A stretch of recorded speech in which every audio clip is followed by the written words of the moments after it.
बिस्मिल्लाहिर्रहमानिर्रहीम। अस्सलाम वालेकुम व्यूअर्स। मैं हूं डॉक्टर साजिद रज़ाक। आज जो हमारा वीडियो सेशन का जो मेन सब्जेक्ट है, फैमिली पॉलिटिक्स है, रिलेशनशिप्स हैं। फैमिली पॉलिटिक्स जो है वो ख़ासा दिलचस्प सब्जेक्ट है। आज से 15-20 साल पहले जब मैंने पाकिस्तान में प्रैक्टिस शुरू की, लोगों को सर्विसेज देना शुरू किया, तो बड़े हैरानकुन चीज़ें मेरे सामने नज़र आनी शुरू हुई, जो मतलब मेरे कम अज़ कम पर्सनल एक्सपीरियंस में नहीं थी चीज़ें, रिलेशनशिप्स के मामले में।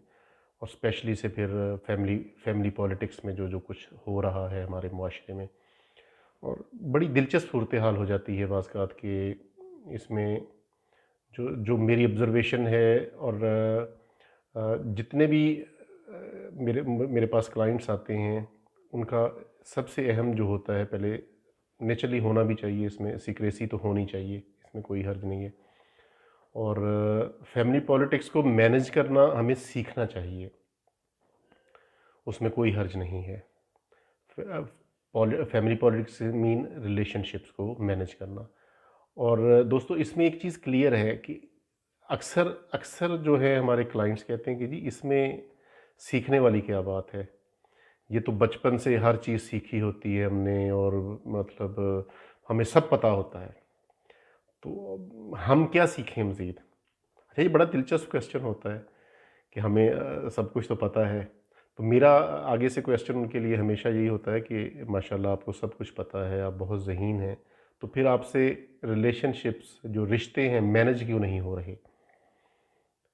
अब ये बड़ा अहम क्वेश्चन होता है, और वाकई अगर हम मैनेज नहीं हो रहे तभी, और इसमें कोई हर्ज नहीं है प्रोफेशनल की, आप एडवाइस लेते हैं, हेल्प लेते हैं, लर्न करते हैं कि हाउ टू मैनेज रिलेशनशिप्स, तो उसमें कोई शर्म वाली बात नहीं है। देखें, अगर फैमिली के तौर पे ले लें, अगर हम हस्बैंड हैं, अगर बतौर हस्बैंड, बतौर शौहर, बतौर फैमिली हेड, अगर मैं चाहता हूँ, एक बंदा है, एक मतलब एज अ फ़र्द, मैं चाहता हूँ कि जी मेरा एज अ शौहर, हस्बैंड, मेरे मेरी बीवी के साथ मेरे रिलेशनशिप्स बहुत अच्छे हों, और खुशगवार हों, हैप्पी लाइफ हम गुजारें, और मेरे बच्चे, मेरी बीवी मेरी रिस्पेक्ट करे,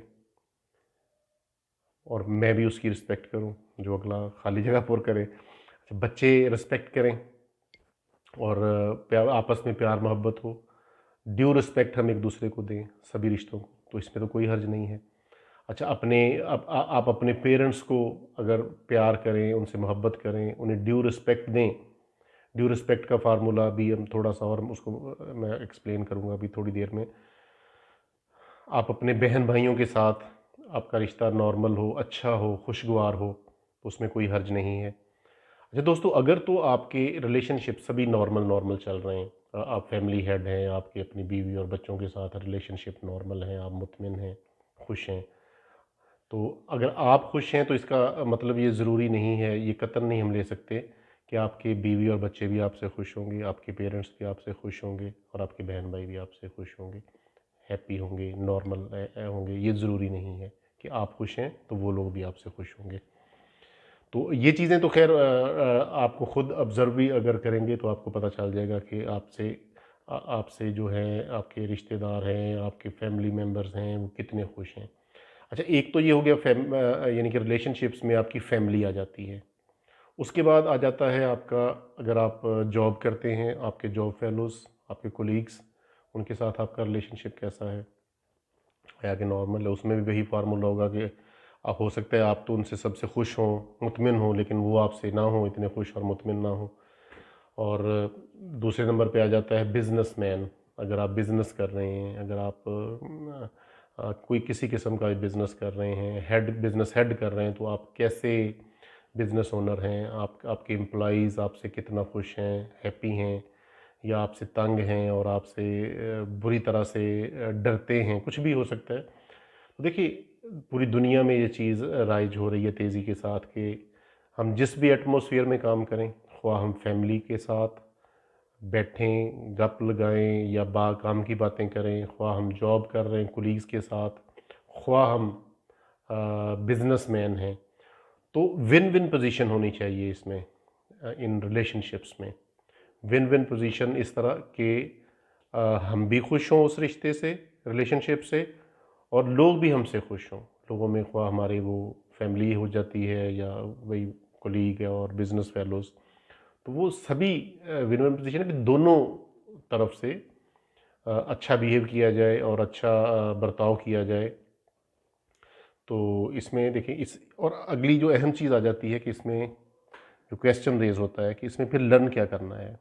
हम तो बचपन से लर्न कर रहे होते हैं, और ऊपर से डॉक्टर साहब भी कहते हैं कि जी आप लर्निंग प्रोसेस जारी रखें, तो इसमें क्या लर्न है। तो इसमें दोस्तों बहुत सी ऐसी साइंटिफिक टेक्निक्स हैं जो हमें हमारे रिलेशनशिप्स को बेहतर बनाने में मुआवनत करती हैं।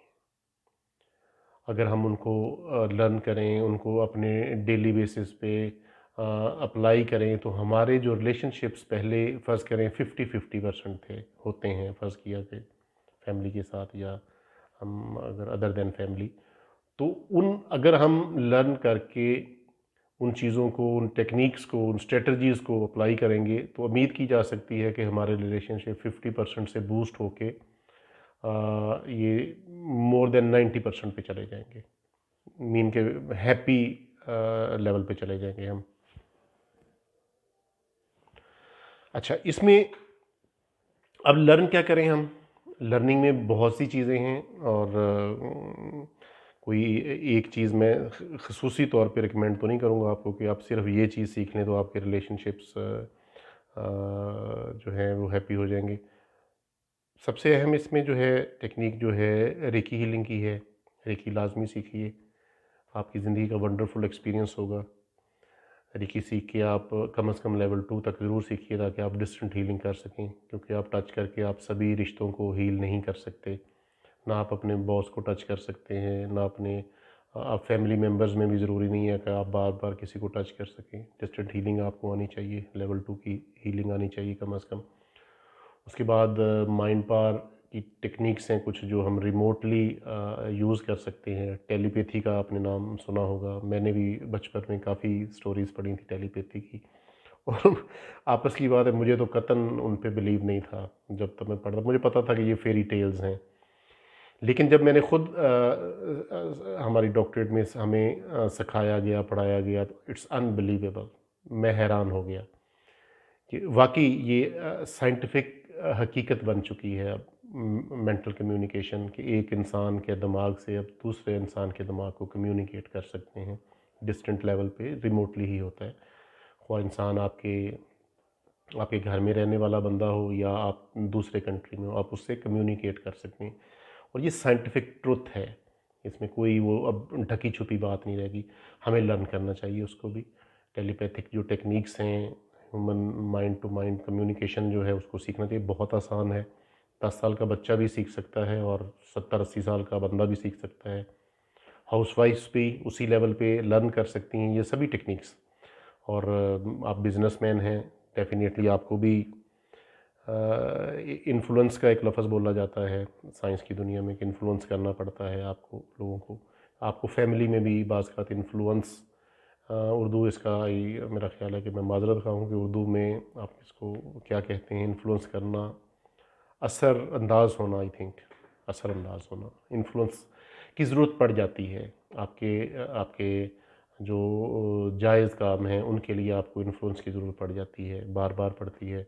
हमारे जैसे मुआशरों में, पाकिस्तान जैसे मुआशरों में जहाँ पे रूल ऑफ लॉ अभी इतना पुरअसर नहीं है, तो वहाँ पे हमें हमें लर्निंग प्रोसेस को ज़्यादा से ज़्यादा सीखना चाहिए, ताकि हम हमारे जो जायज़ काम हैं, हमारी जायज़ ज़रूरियात हैं, हमारे जो स्पेशली क्योंकि आज का हम वीडियो सेशन रिलेशनशिप्स पे कर रहे हैं, तो हम दोबारा उसी मौजू पे आते हैं कि हम अपने रिलेशनशिप्स को बेहतर से बेहतर कर सकें।